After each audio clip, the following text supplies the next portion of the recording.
මේ වලපනේ කලගම්වත්ත නවෝදයා පාසලේ සංගීත ගුරුවරයෙකු ලෙස සේවය කරන ඩී.ජී. අමරදාස මහතායි 2012 වසරේ අනුරාධපුර ඔයාමඩුවේදී පැවති ඩයට කිරුළ ප්‍රදර්ශනයට ඉදිරිපත් කිරීමට නිර්මාණය කළ අඩි 9යි අඟල් 9ක දිගින් යුතු බටනලාවයි මේ. එතනදී මෙම බටනලාව ලෝකයේ දිගම බටනලාව කියලා තමයි එතන හඳුන්වලා දුන්නේ. මම සංගීත ගුරුවරයෙක් විදියට මම බටනලා හදන්න ආරම්භ කරන්නේ දැනට අවුරුදු 15කට විතර පෙර ඉඳලා. විවිධ දිගින් යුතු බටනලා නිර්මාණය වන ආකාරය පිළිබඳ ඩී.ජී. අමරදාස මහතා මෙලෙස පැහැදිලි කළා. මේ බටනලාවේ ඒ බටේ විස්කම්භය අපි ගණනය කරගන්න.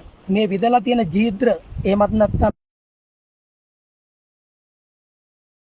මේවට ස්වර සිදුරු කියලා කියනවා. මේ ජීද්‍ර නිවැරදිව පිහිටුවා ගැනීම සඳහා අපි කරන්නේ මේ බටේ විස්කම්භය අරගෙන ඊළඟට මේ සිදුරු වල විස්කම්භය අරගෙන හදාගන්න ගණිතමය සංකල්පයක් මත තමයි මේ ජීද්‍ර මම නිර්මාණය කරලා තියෙන්නේ. මේ ජීද්‍ර මෙතන 31ක් තියෙනවා.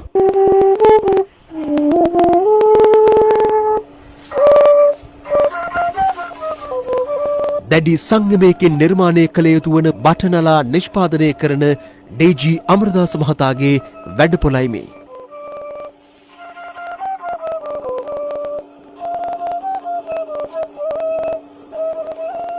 මේක විශේෂ බට විශේෂයක්. හැම වුණ මේම බටනලා සකස් කරන්න අමාරු. මේකට විශේෂිත වෙච්ච උණු වර්ගයක් තිබෙනවා. ඒ උණු වර්ගය හොයාගෙන ඇවිල්ලා වතුරේ දාලා තම්බලා ඊට පස්සේ ගින්දරෙන් තවලා මද පවනේ වේලෙන්න දාලා ඊට පස්සේ තමයි මේ බටනලා නිෂ්පාදනය සඳහා මේ බට සකස් කරගන්නේ. ලෝකයේ නිෂ්පාදනය කෙරෙන ඕනෑම බටනලාවක් මෙරටදී නිෂ්පාදනය කර දීමට හැකි බව පවසන මේ අපූරු නිර්මාණකරු ඒ සඳහා වගකිව යුතු බලධාරීන්ගේ මැදිහත්වීම මත බටනලා කර්මාන්තය සඳහා අනුග්‍රහයක් බලාපොරොත්තුවෙන් සිටිනවා.